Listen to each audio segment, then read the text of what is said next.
have one speaker now. Then we've got a few curated flash talks. We'll be doing 5 or 6 flash talks after that. Then we'll break for lunch.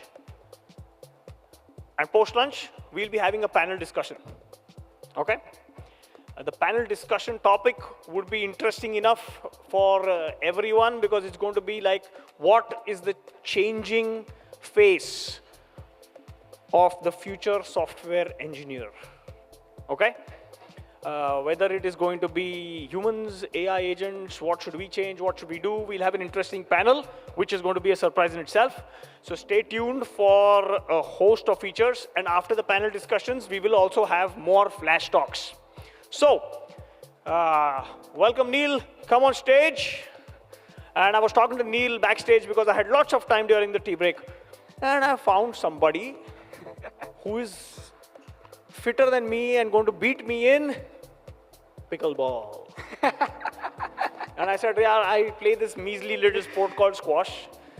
So, you know, a very, very low intensity, not as high intensity as, you know, pickleball. Yeah. So we're going to have a challenge of pickleball later on.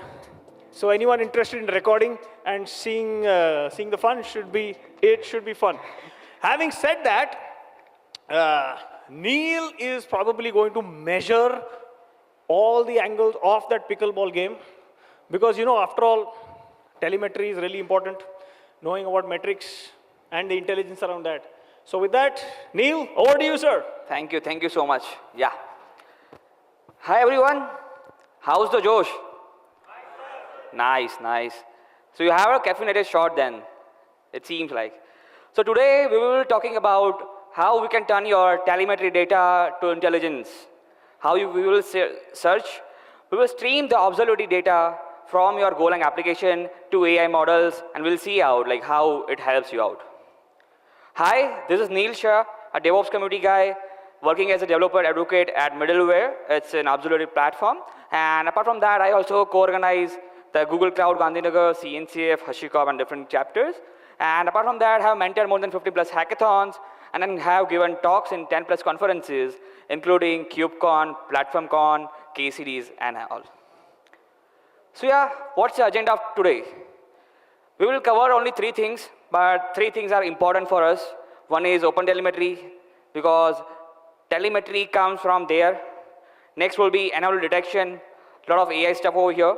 But this was there before when the Gen AI arena came. Next is LLM observability. Some may know, someone not know. So how the evolution of observability has occurred. So back in 2015, there were tools like Grafana and Prometheus. We were using that. We had dashboards, we have data, everything over there.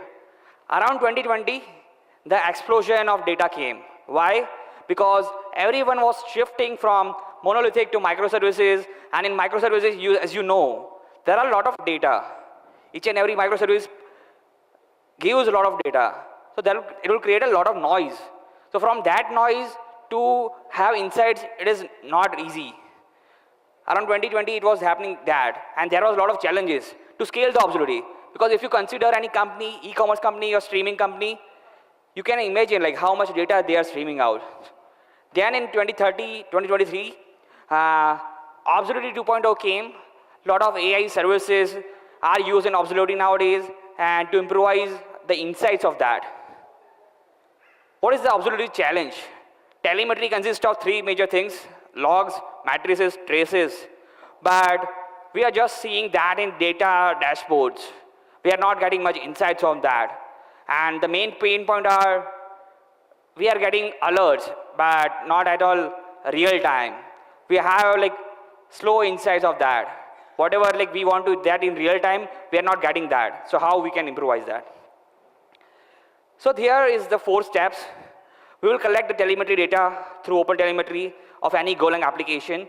Next, it will go on streaming the data. We can use Kafka or Pulsar. Anyone know like it's a PubSub sort of thing. They have producer, they have consumer. So you can stream the large amount of data without releasing or without losing the data. Next, we will analyze it with AI. We will analyze with AI models. We will stream the data to AI models so it can predict what is anomaly and how it can generate. And then it will be generating the insights of that. So today's journey in onto Observability 2.0 is we have reduced a lot of downtime with Open Telemetry Collector because we are getting proper data of that and we are able to see what are the errors at the back end over there. We are also cutting down a lot of cost because I was talking with one friend and he was working in a Ludo gaming company and there the transactions per day they had 11 CR of transactions.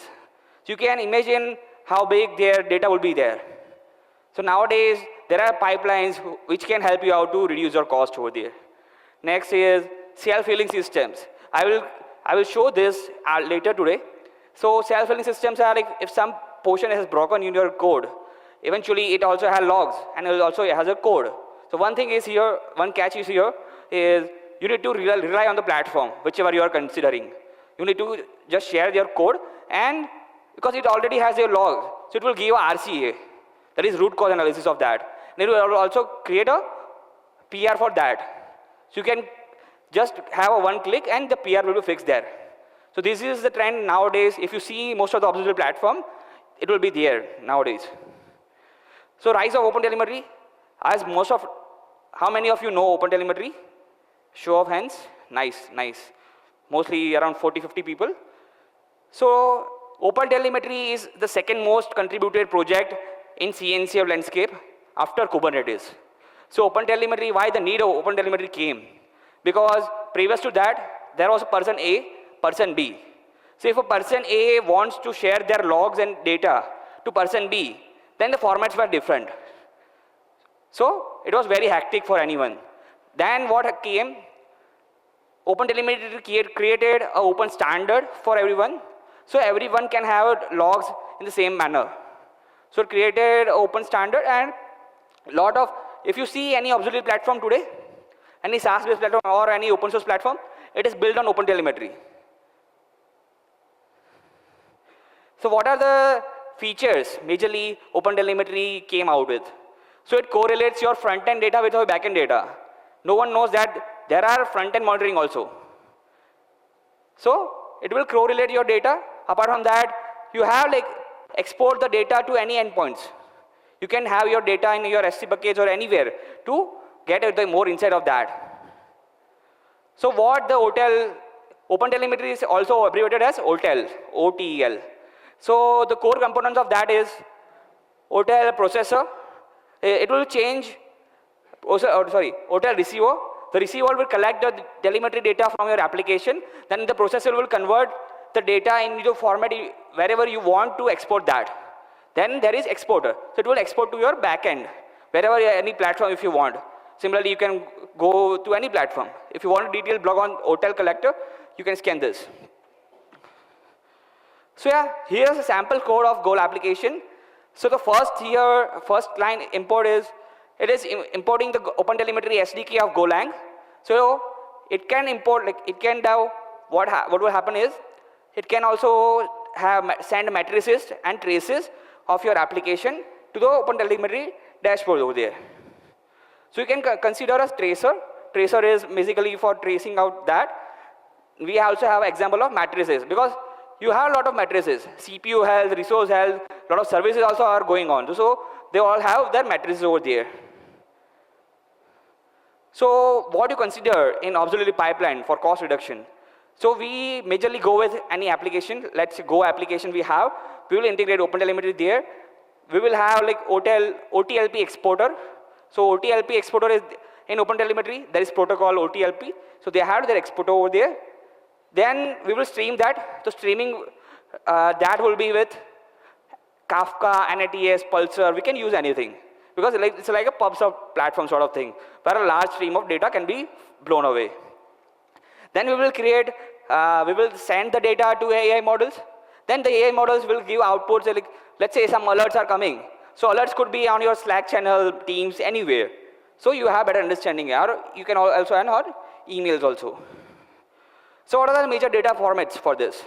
So OTLP protocol was designed by the Open Telemetry team and it is open source. Most of the applications get that data in this format. Also apart from that, they have JSON, they have like binary system, they have gRPC protocol, HTTP protocol. Each and every API is data you can fetch from here, from OpenTelemetry. Next comes, what are the major features? How the observability has changed after the AI has came. So previous to that, we had like manual things. We were fetching the logs manually. Now what had happened is, we had a like whole platform, unified platform, where you can have segregated things everywhere. Because consider you have multiple microservices of a single application. So you can have logs of everyone at a single platter.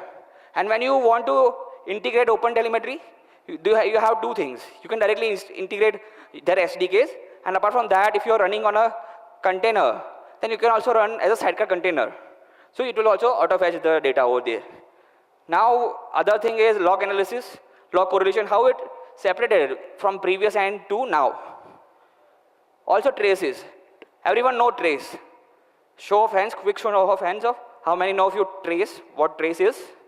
Yeah, not. So those who know, don't know, so traces is our whole journey of user. Let's say application, e-commerce application, person has came on the home page, then he has gone to any product page, and then he has purchased a product and the whole checkout is there.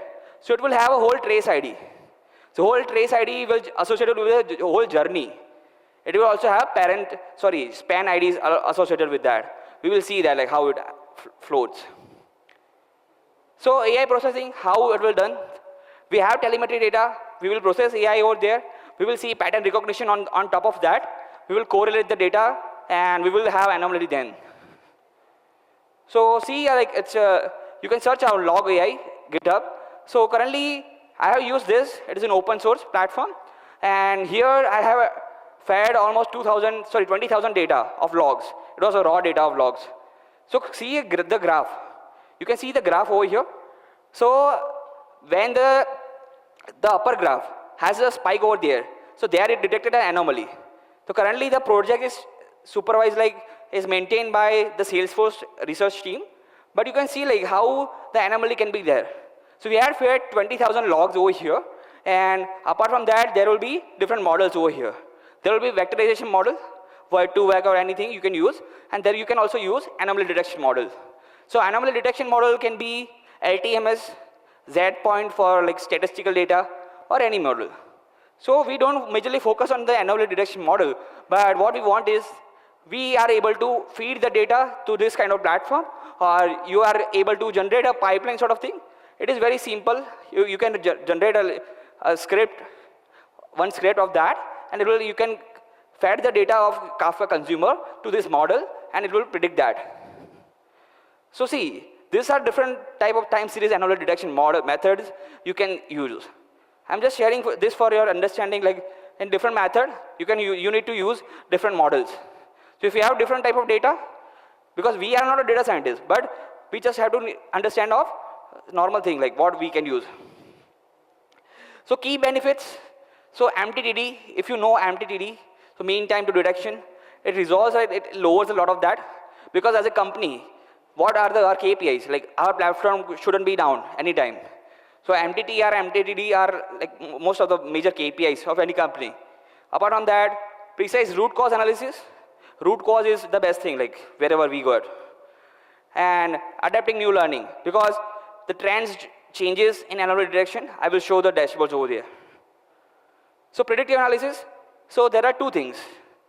We had a data of previous time frame, let's say 1 week, and then we will predict that. Next week, what will be happening? The spikes will be there, or something will be there. So that's called predictive. And predictive also of two types. I will see the dashboards after this. So we will predict that, and if it changes, then it will be an anomaly there. So you can see there is a linear forecast. So prediction we have told as a forecast over here, and it's a linear forecast. So the graph was curves, and then it was just showing as a linear way. But when we go ahead, there is seasonal forecast also.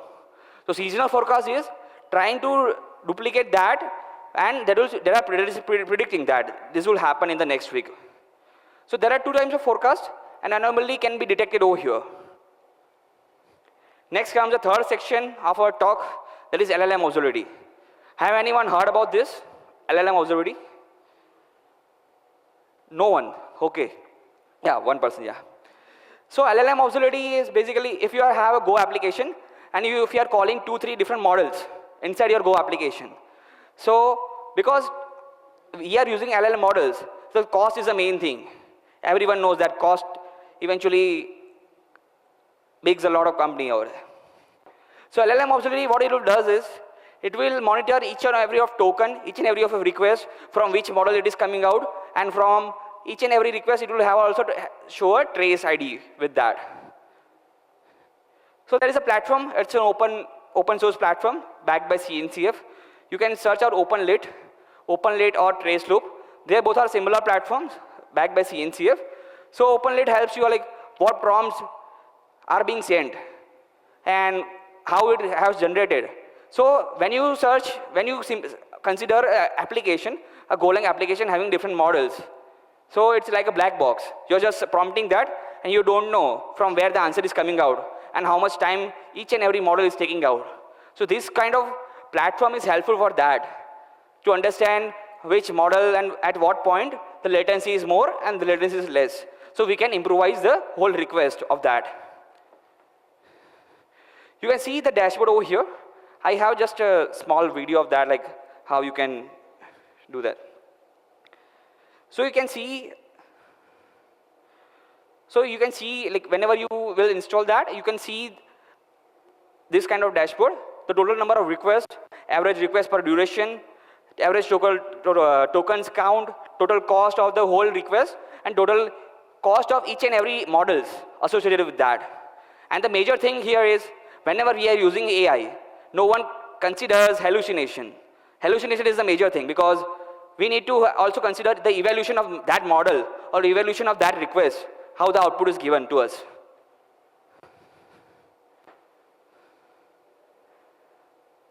So you can see the whole graph of that.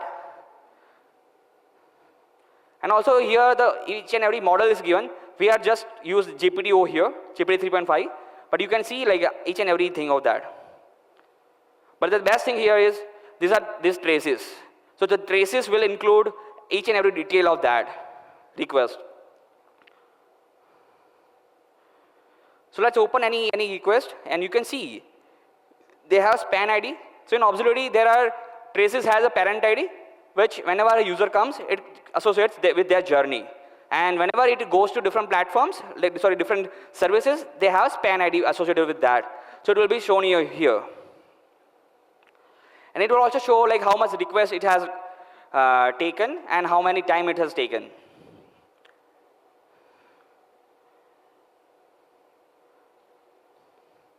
You can see the span ID, parent ID, service name, request duration, status code, and what was the prompt and what was the result of that. Yeah, so this was a major thing. So OpenLit currently supports TypeScript and Python currently, but you can also contribute to that and have for Golang. And Traceloop, similar to this, you can search Traceloop, TRACLOOP. So they have launched their Golang SDK for beta, but you can test it out. And because why it is important is, you can understand and optimize your Golang application performance where you are utilizing AI models over there. So key feature is LLM request, metrics for AI usage.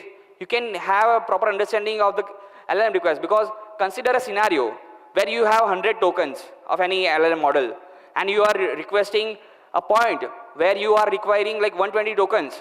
So what will happen is, so 100 tokens will be exhausted and your answer won't be coming out.